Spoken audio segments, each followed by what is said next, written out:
যশোরে চলছে 1431 বঙ্গাব্দ বরণের প্রস্তুতি। আগামী রোববার সকাল 6:30টায় শহরের পৌর পার্কে শুরু হবে বর্ষবরণের আনুষ্ঠানিকতা। পরে টাউন হল মাঠ থেকে বের করা হবে মঙ্গল শোভাযাত্রা।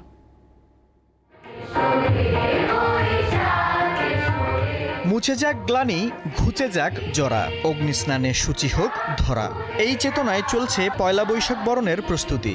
গত 4 বছর করোনা মহামারী আর রোজার কারণে প্রাণ খুলে উৎসবে সামিল হতে না পারার আক্ষেপ ঘোচাতে এবার প্রস্তুত যশোরের সংস্কৃতি প্রেমীরা।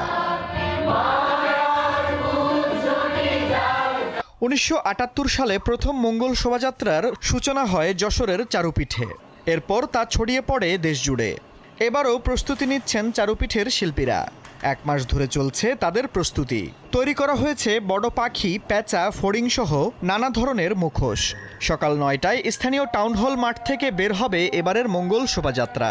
নববর্ষের প্রথম দিনে আমরা হিন্দু, বৌদ্ধ, খ্রিস্টান, জাতি, বর্ণ নির্বিশেষে আমরা এক হয়ে মিলিত হয়ে বছর শুরু করতে পারবো। রাত দিন খেটে বিভিন্ন সংগঠনের কর্মীরা নিজ হাতে তৈরি করছেন বর্ষবরণের আমন্ত্রণপত্র।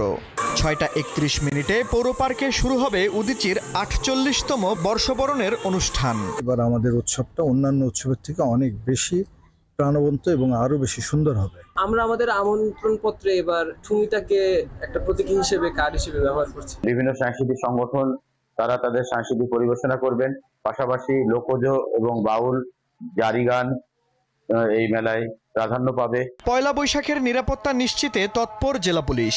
পোশাকি পুলিশের পাশাপাশি সাদা পোশাকে আমাদের পুলিশ সদস্যরা মোতায়েন থাকবে, যাতে যশোরবাসী স্বাচ্ছন্দ্যে এবং নিরাপদে তাদের এই পয়লা বৈশাখের উদযাপন করতে পারে। এবছর যশোরে 130টির বেশি সংগঠন পৃথকভাবে বিভিন্ন স্থানে 1431 বঙ্গাব্দ বরণের প্রস্তুতি নিয়েছে।